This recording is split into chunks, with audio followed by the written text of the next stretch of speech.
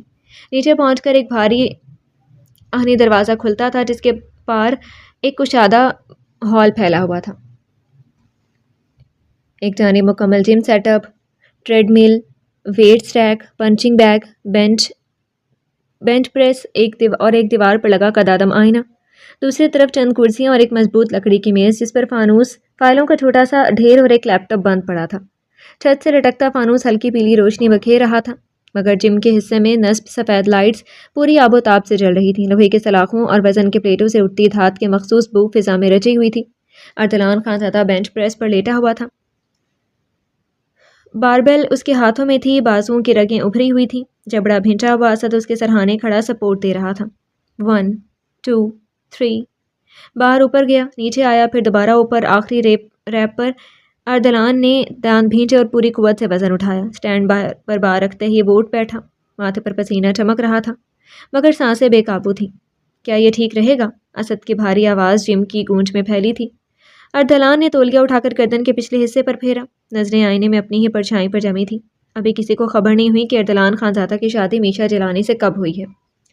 آئینے میں اس کی آنکھیں سرد تھیں، بے تاثر حساب کرتی ہوئی۔ اسد نے ویٹس ریک میں سے ڈمبل اٹھاتے اور شولڈر پریس شروع کر دیا۔ تو پھر خبر کیسے ہوگی؟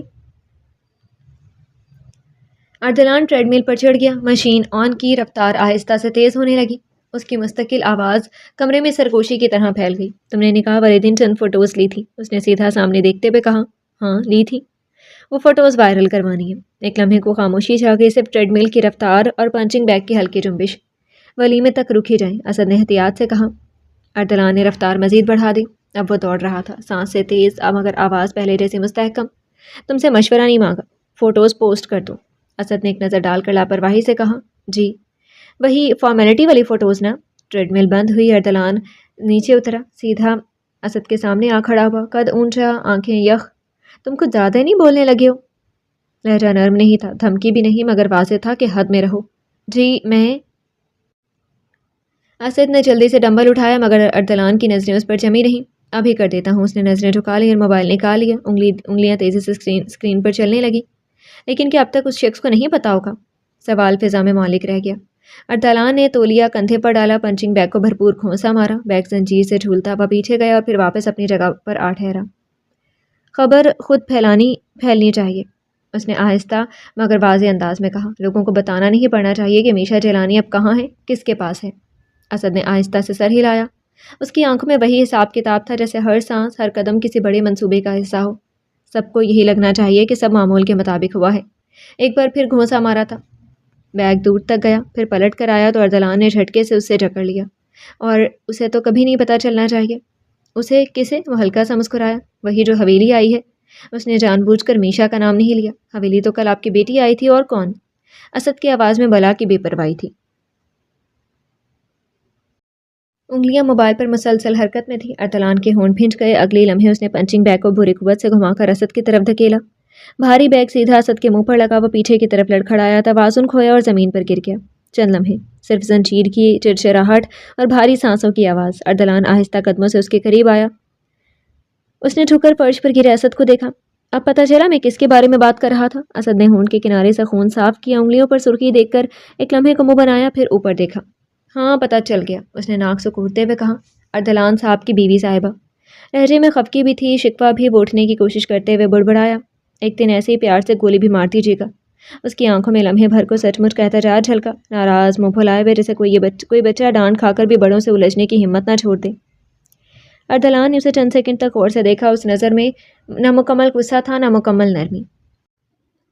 کبھی کبھی تم جب بہت بولتے ہو۔ اس نے گھٹنوں پر ایک ہاتھ رکھ کر دوسرا ہاتھ بڑھایا، اور میں لوگوں کو یاد دلانا جانتا ہوں کہ وہ کس سے بات کر رہے ہیں۔ اس نے اسد کا بازو دبوچا۔ وہ آہستہ سے اٹھ کر بیٹھ گیا، کمر سیدھی کی، مگر نظریں ابھی پوری طرح بلند نہ کر سکا۔ میں نے بس مذاق کیا تھا۔ میرے معاملات مذاق نہیں ہوتے۔ اردلان سیدھا ہوا، تولیہ کندھے پر ڈالا، چند قدم پیچھے ہٹ کر پنچنگ بیگ کو ہلکا سا دھکا دیا۔ فوٹوز پوسٹ کرو، کیپشن سادہ رکھنا۔ وہ رکا، ایسے لگے جیسے سب کچھ عام سا ہے، قدرتی۔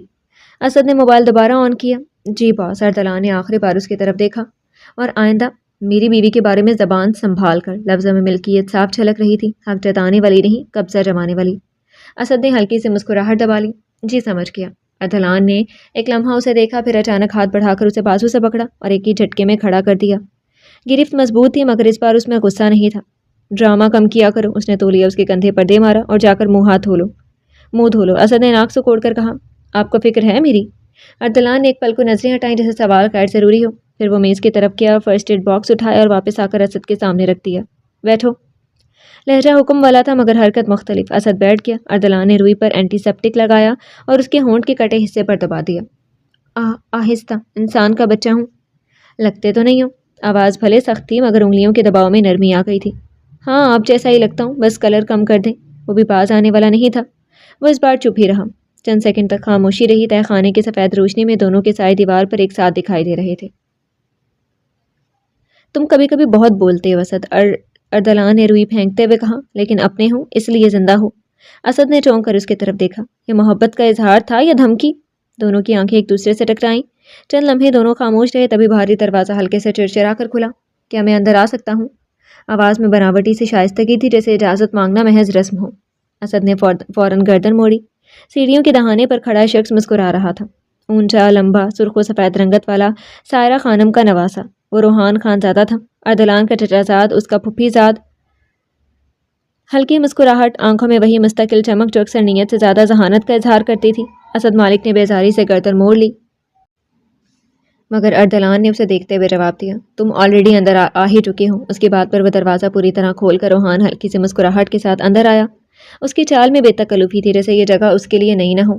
میز تک آ کر اس نے سامنے رکھی کرسی کھینچی، جان بوجھ کر اس کی ٹانگیں فرش پر گھسیٹی تاکہ آواز پیدا ہو، پھر آرام سے بیٹھ گیا۔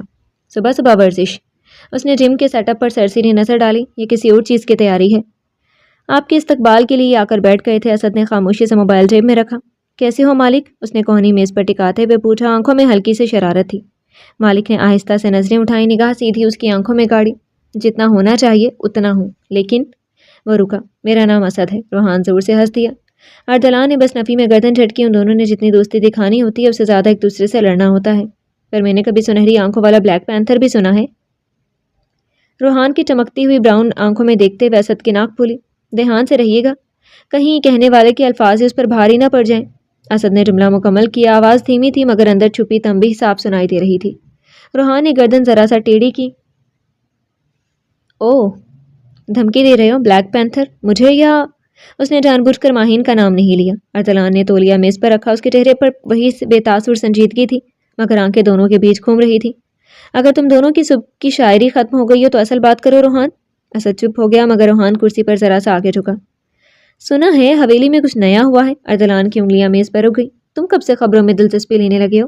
روحان کے لبوں کی مسکراہٹ گہری ہوئی. جب خبر تم سے جڑی ہو تو دلچسپی تو بنتی ہے نا. سنا ہے آپ اپنے نئے نویلے دلہا صاحب بن گئے ہیں. ارسلان نے بھویں سکیڑی. تو مبارکباد دینے آئے ہو. آواز میں ہلکی سی تھکن تھی یا شاید بیزاری. وہ زور سے ہنسا. اسد البتہ چپ ہی رہا. ابھی ہونٹوں کا درد جو نہیں گیا تھا. اگر واقعی شادی ہوئی ہے تو دوں گا، ورنہ صرف افواہ پر کیوں خرچ کروں جذبات. شاید آپ ابھی تک ملے نہیں ہیں. اس بار اسد نے زبان کھولی. وہی ہے نا جسے ارسلان صاحب خطرے سے بچا کر گود میں. وہ جملہ پورا کرتا کہ تولیہ میز سے اڑ کر اس کے منہ پر آ پڑا.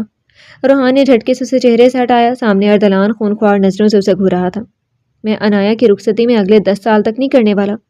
اتنی سنگین دھمکی پر روحان نے گردن کرسی پر ڈھلکا دی اور اسد کا زوردار قہقہا پورے ہال میں گونجا تھا. روحان نے تولیہ آہستہ سے اپنی گود میں رکھا، پھر 2 انگلیوں سے اسے جھاڑا جیسے گرد نہیں لہجہ صاف کر رہا ہو. ارے بھائی، وہ ہنسا، مگر اس بار آواز میں احتیاط تھی. میں نے تو صرف مذاق کرنا تھا. آپ لوگ تو فوراً جذباتی ہو جاتے ہیں. یہاں تمہارے مذاق سے لے کر جذبات تک کی کوئی اہمیت نہیں ہے. ارسلان کی آنکھوں میں ہلکی سی چمک ابھری، خطرناک اور مطمئن. اس میں کیا شک ہے؟ وہ رکا. مجھے یہ نکاح کے وقت سے معلوم تھا کہ ظالم سسر کے ہوتے ہوئے میری کیا مجال کہ بیوی پر ایک نگاہ ڈالوں. بہت اچھے. ارسلان نے مسکراہٹ میں ہونٹ پھیلائے. کم از کم تمہیں اپنے حدوں کا اندازہ تو ہے. لہجہ نرم تھا مگر الفاظ میں دھاڑ تھی. روحان نے گردن ذرا سا جھکائی جیسے دانت کو بول کر رہا ہوں. اندازہ تو ہمیشہ سے تھا کزن، بس کبھی کبھی یاد دلانا پڑتا تھا، خود کو بھی اور دوسروں کو بھی. اسد نے کرسی کی پشت سے ٹیک لگائی، زخمی ہونٹ پر زبان پھیری اور ہلکی سے سیٹی بجائی. آپ دونوں کا یہ تہذیبی مکالمہ ختم ہو گیا ہو تو اصل ایجنڈا بھی ڈسکس کر لیں. ارسلان نے نظر بھر کر اسے دیکھا. ایجنڈا تمہیں کب سے بتائے جانے لگے؟ جب سے فوٹوز اپلوڈ کی ہیں باس. اسد نے موبائل بلایا. ریئیکشن آنا شروع ہو گیا. کچھ مبارکبادیں، کچھ سوالات اور کچھ ایسے لوگ بھی آن لائن آ گئے ہیں جو عام دنوں میں نظر نہیں آتے. مثلاً؟ روحان کی آنکھوں میں دلچسپی کی چمک ابھری. اسد نے سیدھا جواب نہیں دیا. مثلاً وہ جو سمجھتے تھے کہ باس کی شادی ممکن ہی نہیں تھی. کمرے میں ایک لمحے کی خاموشی چھا گئی. پھر ارسلان اچانک مڑا، اچانک کھڑا ہوا، میز پر رکھی پانی کی بوتل اٹھائی اور بغیر پوچھے روحان کی طرف بڑھا دی. لو پیو. لہجہ نرم تھا. غیر متوقع طور پر روحان نے ابرو اٹھائے مگر بوتل لے لی. اتنی مہمان نوازی. تم داماد ہو؟ ارسلان کے ہونٹوں پر ہلکی سی مسکراہٹ آئی. پھر اس نے آہستہ سے اضافہ کیا، اور داماد کو ہمیشہ قریب رکھنا چاہیے، نظر کے سامنے. لفظوں میں بظاہر اپنائیت تھی مگر معنی تہدار. ہاں، جب داماد کو بلی کا بکرا بنانا ہو تو اس شیر کے بچے کو چھوڑ کر ہی مجھے قریب کیا جاتا ہے.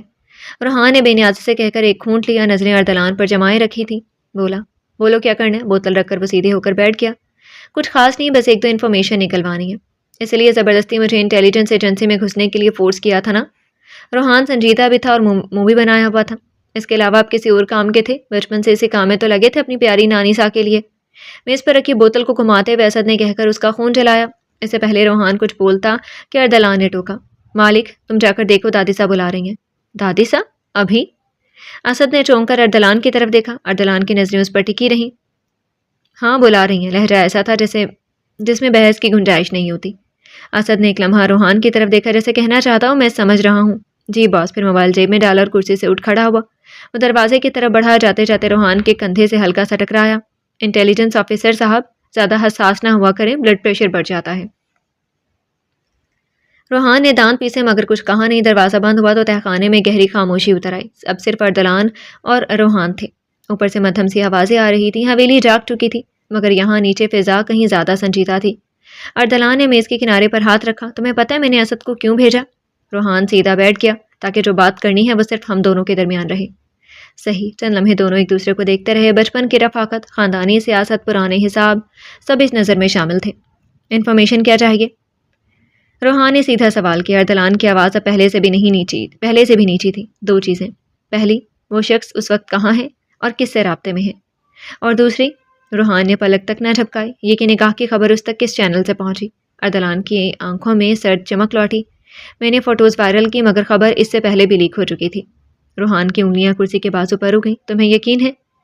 یقین نہیں، اندازہ ہے. ارسلان نے سیدھا جواب دیا. اور میرے اندازے غلط نہیں ہوتے. روحان نے ہلکی سانس خارج کی. یہ آسان نہیں ہوگا. وہ اب سیدھے چینلز استعمال نہیں کرے گا. اس لیے تم ہو. ارسلان کی نظریں اس کے چہرے پر جمی تھی. تم اندر ہو، تمہیں رسائی ہے. روحان ہلکا سا ہنسا. رسائی ہے مگر نگرانی بھی ہے. تم نے مجھے وہاں پہنچایا ضرور مگر سب کی نظر بھی مجھ پر ہے. نظر رہنے دو. ارسلان نے بے پرواہی سے کہا. کبھی کبھی سب سے محفوظ جگہ وہ ہوتی ہے جہاں سب دیکھ رہے ہوتے ہیں. روحان نے اسے غور سے دیکھا. اور اگر اس بار کھیل تمہارے اندازے سے بڑا نکلا تو؟ ارسلان قریب آیا. تو پھر ہم بھی بڑے ہو جائیں گے. اس نے آخر کار سر ہلایا۔ کتنا وقت ہے؟ 24 گھنٹے، جواب فوراً آیا۔ یہ انٹیلیجنس ہے، گروسری اسٹور نہیں ہے۔ روحان نے بھویں چڑھائیں۔ مجھے نتائج چاہیے۔ اردلان نے بات کاٹ دی۔ اور ایک اور بات، اس نے آنکھوں سے پوچھا۔ کیا؟ اردلان کی آواز اب سخت تھی۔ میشا کا نام کہیں نہیں آنا چاہیے، کوئی فائل، کوئی نوٹ، کوئی سرگوشی، وہ اس سب سے باہر رہے گی۔ روحان نے اس کے چہرے کا جائزہ لیا۔ وہی ضد، وہی قبضہ جمانے والی کیفیت۔ تم واقعی اسے بچانا چاہتے ہو؟ وہ آہستہ سے بولا۔ یا اسے اپنی کمزوری نہیں بننے دینا چاہتے؟ ایک لمحہ، بس ایک لمحہ اردلان کی آنکھوں میں کچھ چمکا، غصہ نہیں، کچھ اور۔ فرق نہیں پڑتا، اس نے سرد لہجے میں کہا، نتیجہ ایک ہی رہے۔ روحان آہستہ سے کھڑا ہوا۔ ٹھیک ہے، 24 گھنٹے۔ وہ دروازے کی طرف بڑھا، پھر رکا۔ اور اگر اس بار نشانہ واقعی وہی ہوئی تو؟ اردلان کی آواز پیچھے سے آئی، ٹھہری ہوئی، فیصلہ کن۔ تو اس بار جنگ ذاتی ہوگی۔ پھر دعا کرو کہ بات وہاں تک نہ پہنچے کزن۔ روحان نے دروازہ کھولا۔ روشنی کی لکیر اندر آئی مگر جانے سے پہلے مڑا۔ ویسے مبارک ہو اردلان۔ اس کی آنکھوں میں وہی چمک تھی۔ تم نے کھیل دلچسپ بنا دیا ہے۔ دروازہ بند ہو گیا۔ تہہ خانے میں ایک بار پھر خاموشی پھیل گئی تھی۔ اردلان چند لمحے وہیں کھڑا رہا۔ پھر اس نے میز پر رکھی موبائل اسکرین چلائی۔ چند تصویریں کھلیں، نکاح کی، میشا کی اور اس کی۔ ایک دم قریب، بازو چھوتا، اس کی انگلی اس تصویر پر ٹھہر گئی۔ اور اس بار اس کے چہرے پر جو تاثر ابھرا وہ صرف منصوبہ بندی نہیں تھا، وہ کچھ اور تھا۔ نہ جانے کہ اردلان کے گال پر ایک لمس جا گیا۔ صبح جس طرح بے خبری میں وہ اس کے گال کو چھو بیٹھی تھی، نہ قصد تھا نہ قربت کا اعلان، بس ایک سادہ غیر ارادی سا لمس۔ لیکن وہ لمحہ غیر ارادی نہیں رہا تھا۔ اس نے انگلی اسکرین پر اس کی جگہ رکھ دی جہاں تصویر میں اس کے ہونٹ نظر آ رہے تھے۔ کمزوری، وہ آہستہ سے خود سے بولا۔ نہیں، یہ لفظ اسے قبول نہیں تھا۔ وہ سیدھا ہوا، موبائل لاک کیا، پھر دوبارہ کھولا، تصویر کو زوم کیا میشا کی آنکھوں پر۔ تم اس کھیل کا حصہ نہیں ہو۔ اس کی آواز بہت مدھم تھی، اور کوئی تمہیں بنائے گا بھی نہیں۔ مگر اندر کہیں ایک اور آواز تھی جو سوال کر رہی تھی، اگر وہ خود بن جائے تو؟ وہ ایک قدم پیچھے ہٹا، جیسے اپنی ہی خیال سے فاصلہ بنا رہا ہو۔ تہہ خانے کی ٹھنڈی دیوار سے ٹیک لگائی اور آنکھیں بند کر لی تھی۔ قاتل کو کوئی قتل کے آداب سکھائے، دستار کے ہوتے ہوئے سر کاٹ رہا ہے۔ رونق حویلی کی وسیع ڈائننگ ہال میں صبح کی روشنی بڑے شیشوں سے ٹھن کر اندر آ رہی تھی۔ لمبی میز پر ناشتہ سجا تھا اور چائے کی بھاپ فضا میں ہلکی سی گرمی گھول رہی تھی۔ وہ تینوں ایک ساتھ بیٹھی تھی۔ عنایا کے ہاتھ میں اپنا موبائل تھا تو ماہین حسب معمول میشا کے ساتھ دھیمی دھیمی آواز میں بات کر رہی تھی۔ اور میشا روز پنک کلر کے ڈریس میں کچھ پریشان سی، کچھ جھنجھلائی سی تھی۔ اس کا دوپٹہ بار بار کندھے سے سرک رہا تھا جسے وہ کوفت اور بیزاری سے درست کر لیتی، مگر دھیان ماہین کی باتوں میں لگایا ہوا تھا۔ تبھی صوفیہ خانم ادھر آتی دکھائی دی تو عنایا نے جھٹ سے موبائل ٹیبل پر رکھ کر پلیٹ اس طرح کھسکایا کہ وہ چھپ گیا۔ دادی ساکن سب کا موبائل چلانا اچھا خاصا غصہ دلا دیتا تھا۔ پھر سیدھے شکایت اردلان سے ہو جاتی، اور اگر یہ شکایت سنجیدگی اختیار کر گئی تو موبائل ہاتھ سے جانا طے پایا جائے گا۔ وہ آہستہ آہستہ چلتی آ رہی تھی۔ میشا نے گردن اٹھا کر انہیں دیکھا۔ ہلکے کریم رنگ کے لباس میں ملبوس، سر پر نفاست سے اوڑھا دوپٹہ، آنکھوں میں وہی پرانی تیزی جو بظاہر شفقت میں لپٹی رہتی مگر سب کی حرکات و سکنات پر نظر رکھتی۔ اردلان اور اسد نہیں آیا ابھی تک؟ ٹیبل کے اطراف میں نگاہ دوڑاتے ہوئے ان کے پیشانی پر بل پڑے۔ جی نہیں، ابھی تک نہیں آئے، ہمارے پیٹ میں چوہے دوڑ رہے ہیں۔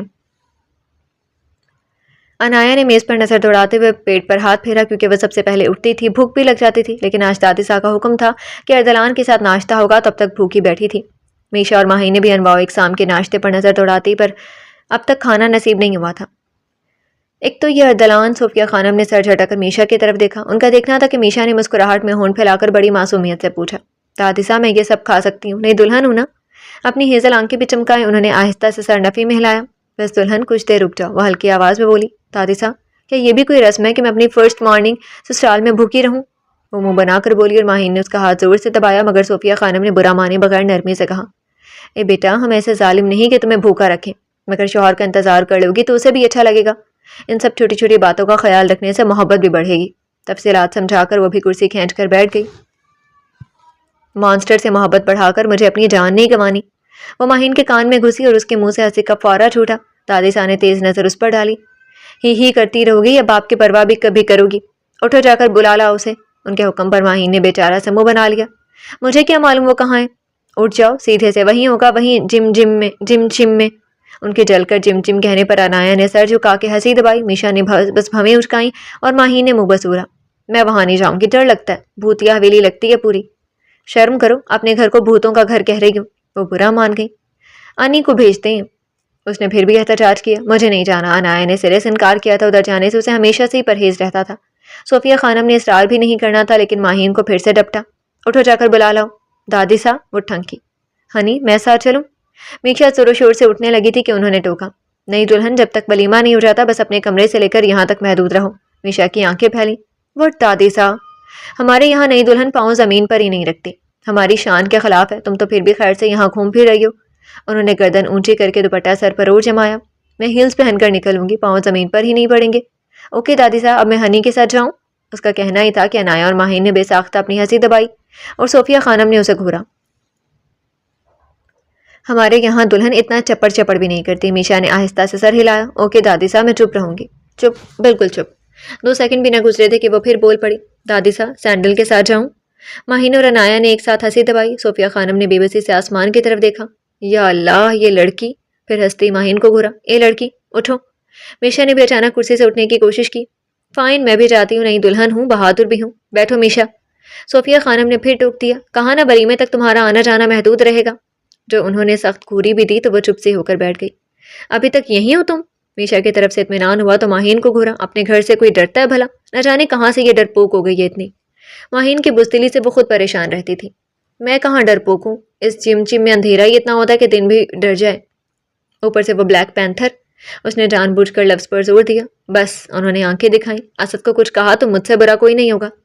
وہی تو سگا ہے نا آپ کا۔ ماہین نے زیر لب بڑبڑایا، پھر فوراً منہ پر ہاتھ رکھ لیا۔ دادی صاحب کی نظر اس پر پڑی تو وہ فوراً سیدھی کھڑی ہو گئی۔ میرا مطلب ہے میں جا رہی ہوں۔ وہ دروازے کی طرف بڑھی تو پیچھے سے آواز آئی، اور سن، سیدھے بلا کر لانا، کوئی تماشا نہیں۔ ماہین نے گردن موڑے بغیر ہاتھ ہلایا، پھر تیز تیز قدم اٹھاتی ہوئی وہ حویلی کے دوسرے حصے کی طرف آ گئی۔ ادھر سے سارا خانم کا حصہ شروع ہوتا تھا، پھر مڑ کر پیچھے کی طرف جانا پڑتا تھا جس کے پچھلے حصے میں اردلان کا مخصوص تہہ خانہ موجود تھا۔ ماہین کو ادھر ہمیشہ سے بہت خوف محسوس ہوتا تھا۔ باغ کی طرف جاتے ہوئے اس نے ارد گرد نظریں دوڑائیں، لمبے درخت، پرانی دیواریں اور وہی مانوس سی خاموشی جو ہر قدم کے ساتھ دل کی دھڑکن کو تیز کر دیتی تھی۔ اللہ خیر، اس نے خود کو دلاسا دیا، بس آواز دے کر بھاگ آؤں گی۔ وہ بھی چند قدم ہی اندر گئی تھی کہ پیچھے سے بھاری آواز آئی، یہاں کیا کر رہی ہو؟ ماہین کی چیخ حلق میں ہی اٹک گئی تھی۔ اگلی لمحے اسے احساس ہوا کہ یہ تو وہی آواز ہے جس سے اس کی کبھی نہیں بننے والی تھی۔ وہ پلٹی۔ اسد مالک تیوری چڑھائے سامنے کھڑا تھا۔ پاپا کو بول دیں کہ دادی صاحب بلا رہی ہیں۔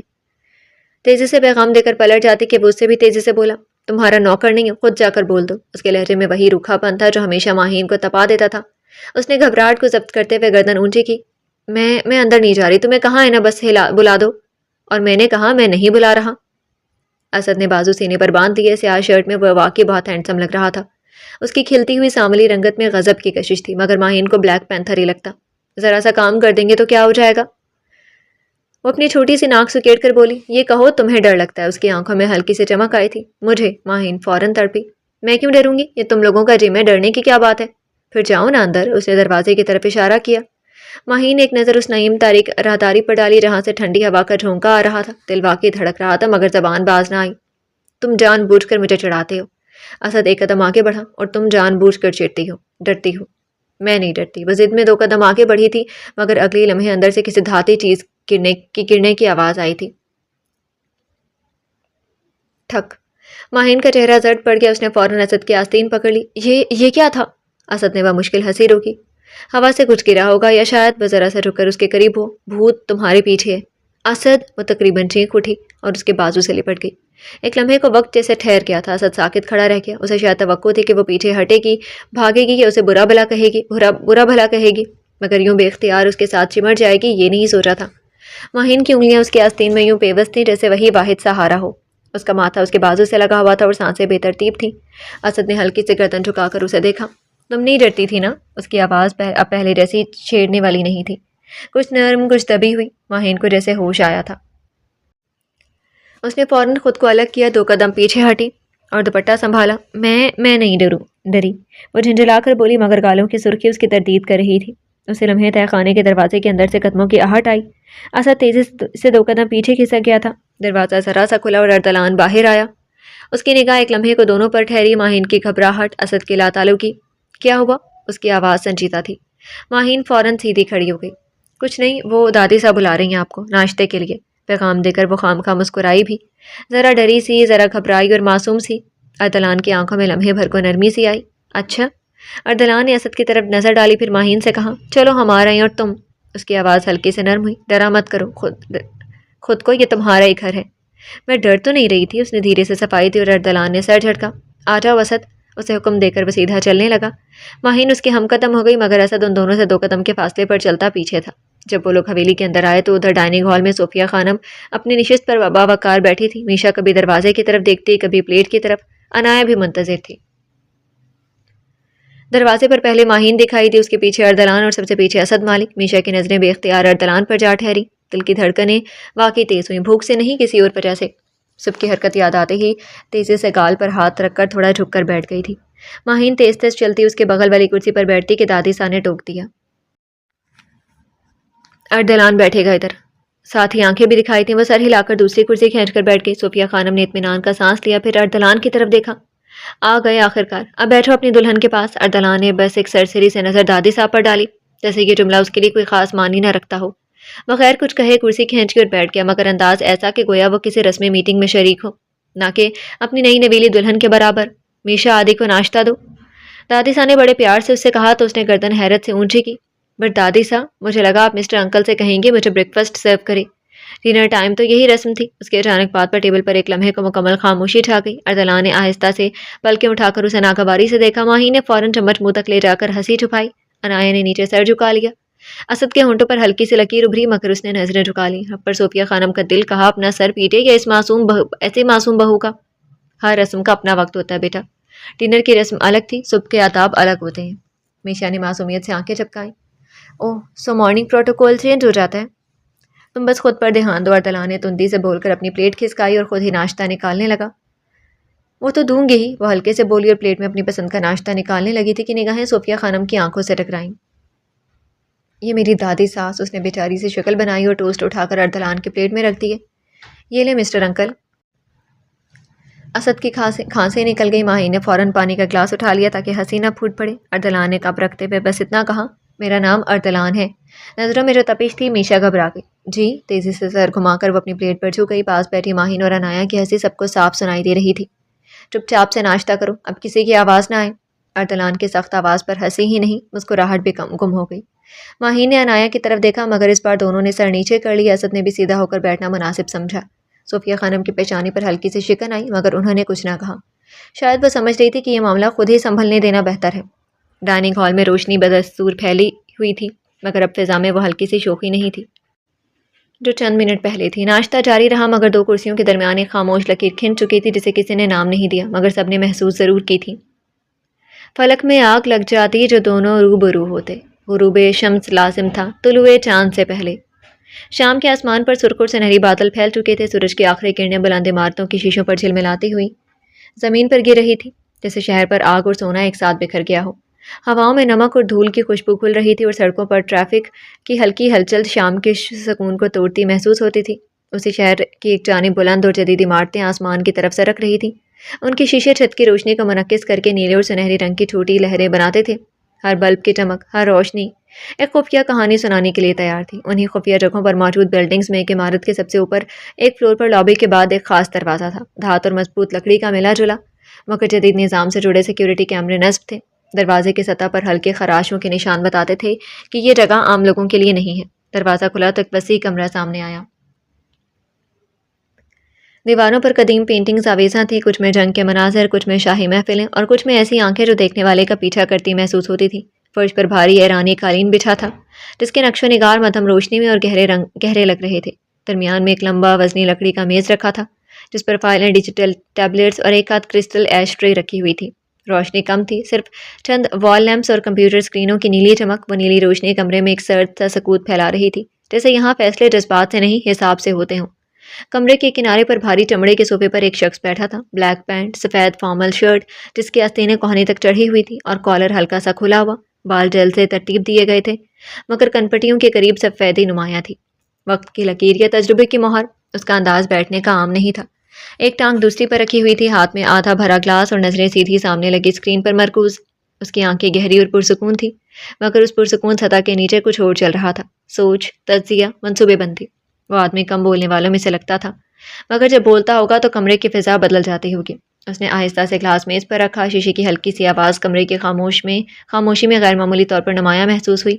کمپیوٹر اسکرین پر شہر کے مختلف کیمروں کی لائیو فیڈ چل رہی تھی. سڑکیں, عمارتیں, داخلے دروازے, حتیٰ کہ کچھ نجی مقامات بھی. ہر حرکت اس کی نظر میں تھی, ہر آنا جانا, ہر رکنا, ہر مشکوک سایہ. اس نے کرسی کی پشت سے سر ٹیک کر آنکھیں ایک لمحے کے لیے بند کی، جیسے ذہن میں کوئی نقشہ ترتیب دے رہا ہو۔ پھر اس کی انگلیاں میز پر دھیرے دھیرے بجنے لگی تھیں، ٹک ٹک ٹک، ہر ضرب جسے کسی آنے والے فیصلے کی گنتی ہو۔ اچانک دروازے کے باہر ہلکی سے دستک ہوئی۔ اس نے آنکھیں کھولی مگر سر نہ گھمایا۔ آ جاؤ۔ آنے والا فہد تھا، اس کا دیرینہ آدمی خاموش قدموں سے اندر آیا۔ اس کے جوتوں کی ہلکی ٹاپ بھی قالین نے نکلی۔ ہاتھ میں موبائل تھا مگر وہ اسے اسی انداز سے تھامے ہوا تھا جیسے کوئی خفیہ فائل ہو، ایسی فائل جو یا تو سلطنت مضبوط کر دے یا آگ لگا دے۔ باس، آج کی اپڈیٹ حاضر ہے۔ فہد نے موبائل دونوں ہاتھوں سے آگے بڑھا کر اس کے سامنے رکھا۔ اس نے سست ناپ تولے ہوئے انداز میں موبائل اٹھایا۔ اسکرین روشن ہوئی اور وائرل ہونے والی تصاویر سامنے آ گئی۔ میشا جیلانی کی نکاح کی تصویریں اردلان کے ساتھ۔ کچھ میں میشا کی نظریں جھکی ہوئی تھیں، پلکوں کے سائے گالوں پر ٹھہرے ہوئے تھے۔ کچھ میں اردلان کا ہاتھ اس کے ہاتھ میں مضبوطی سے تھاما ہوا تھا، جیسے اعلان ہو، دعویٰ ہو۔ میشا جیلانی یعنی اس کی اپنی بیٹی۔ کمرے کی نیلی روشنی سرفراز احمد جیلانی کے چہرے پر پڑ رہی تھی۔ اس کی آنکھوں میں ایک ساتھ دو چیزیں ابھری، سرد غصہ اور خاموش منصوبہ بندی۔ یہ آج صبح کے وقت؟ اس کی آواز ہلکی تھی مگر اندر دبا ہوا لاوا صاف محسوس ہو رہا تھا۔ کس نے یہ وائرل کی؟ فہد نے سر جھکا لیا۔ باس، یہ فوٹو صبح کے وقت سوشل میڈیا اور نجی چینلز پر وائرل ہو گئی ہیں۔ سٹارٹنگ ایک غیر معروف اکاؤنٹ سے ہوئی، پھر چند بڑے پیجز نے اٹھا لیا۔ اب بات قابو سے باہر جا چکی ہے۔ سرفراز نے ہلکا سا تبسم کیا، ایسا تبسم جو مسکراہٹ نہیں وارننگ ہوتا ہے۔ اچھا، تو اردلان خانزادہ نے کھیل شروع کر دیا ہے۔ اس نے ایک تصویر کو زوم کیا۔ اردلان کی نظریں میشا پر تھیں، سیدھی، واضح، بے خوف۔ دیکھتے ہیں یہ لڑکا کس حد تک جانتا ہے کہ میری بیٹی کے ساتھ کھیلنا کتنا خطرناک ہوتا ہے۔ ہونٹوں میں دبی سگریٹ کا دھواں آہستہ آہستہ فضا میں پھیل رہا تھا۔ کمرے میں بیٹھا وہ شخص واقعی انڈر ورلڈ کا بادشاہ لگ رہا تھا، کم بولنے والا مگر ہر حرکت پر نظر رکھنے والا۔ فہد تھوڑا اور قریب آیا۔ باس، اگر آپ حکم دیں تو؟ نہیں، سرفراز نے بیچ میں ٹوکا، یہ صرف ابتدائی قدم ہے، اصل وار وہ کچھ اور کرنا چاہتا ہے۔ اس نے ایک اور تصویر سکرال کی، ہاتھوں کی گرفت، انگلیوں کا ہلکا سا ٹکراؤ، میشا کے چہرے پر ہچکچاہٹ یا شاید قبولیت۔ اردلان نے سوچا نہیں کہ میرا خاندان، میرا خون صرف ایک خبر نہیں ہے، یہ زندگی اور موت کا معاملہ ہے۔ فہد نے محتاط لہجے میں پوچھا، تو آپ کیا کریں گے اب؟ کمرے میں چند لمحے مکمل خاموشی رہی، صرف کمپیوٹر کی مدھم آواز اور اسکرینوں کی ہلکی چمک۔ سرفراز نے موبائل میز پر رکھا، انگلیوں کو آپس میں جوڑا اور سامنے شہر کی لائیو فیڈ دیکھتے ہوئے بولا، فی الحال مشاہدہ کرتا ہوں، مگر ہر حرکت کا حساب لینا شروع کرو۔ آج سے ہر پوسٹ، ہر کمنٹ، ہر شیئر میری نوٹس پر ہوگا۔ اس کی آواز اب دھیمی تھی مگر فیصلہ کن۔ اردلان کو یہ احساس ہونا چاہیے کہ میرے ساتھ کھیلنے والے کبھی محفوظ نہیں رہتے۔ اور فہد فوراً سیدھا ہو گیا۔ یس باس۔ اس نے ہاتھ بڑھا کر میز کی دراز کھولی، چند فوٹوز وہاں رکھی تھیں۔ سرفراز کے لبوں پر دھیمی مسکراہٹ آئی تھی مگر بہت خطرناک۔ یہ فوٹوز، اس نے دھیرے سے کہا اور تصویریں میز پر پھینک دی۔ میری بیٹی کی فوٹوز وائرل کروانے کے لیے یہ اس کا انعام ہے۔ فہد نے سر جھکایا، موبائل جیب میں رکھا اور آہستہ آہستہ آگے بڑھ کر ساری تصاویر سمیٹی۔ وہ انہیں اپنی جیکٹ میں ڈال کر خاموشی سے کمرے سے باہر چلا گیا۔ کمرہ پھر سنسان ہو گیا۔ سرفراز اپنی جگہ سے اٹھا کمپیوٹر کے سامنے آ بیٹھا۔ اس نے ایک اور تصویر پر کلک کیا، اسکرین بدل گئی۔ اب سامنے خانزادہ خاندان کی درجنوں تصاویر تھیں، تقریبات، محفلیں، خاندانی یادیں، مشترکہ مسکراہٹیں۔ اس نے ایک تصویر پر زوم کیا، دور شہوار، خوبصورتی کی مثال، وقار سے کھڑی آنکھوں میں گہرائی، چہرے پر سکون جو مکمل نہ تھا۔ اردلان اس کے قریب کھڑا تھا، فاصلہ موجود تھا مگر بے تعلقی نہیں۔ سرفراز کی نظریں تصویر پر جم گئی۔ کچھ رشتے کبھی نہیں ٹوٹتے، اس نے آہستہ سے کہا، نہ زور سے نہ دل سے۔ وہ لمحہ مکمل خاموشی میں ڈھل گیا۔ نیلی روشنی، سگریٹ کا دھواں اور اسکرین پر زوم کی گئی تصویر، سب کچھ ایک سرد، خاموش اور بے رحم منصوبے کی جھلک دے رہا تھا۔ اس نے دھیرے سے سگریٹ سے دھواں چھوڑا اور کمپیوٹر کی اسکرین پر نظر جمائی، جیسے اردلان کی ہر حرکت پہلے سے معلوم ہو۔ یہ کھیل ابھی شروع ہوا ہے اور میں ہمیشہ تم سے ایک قدم آگے رہوں گا۔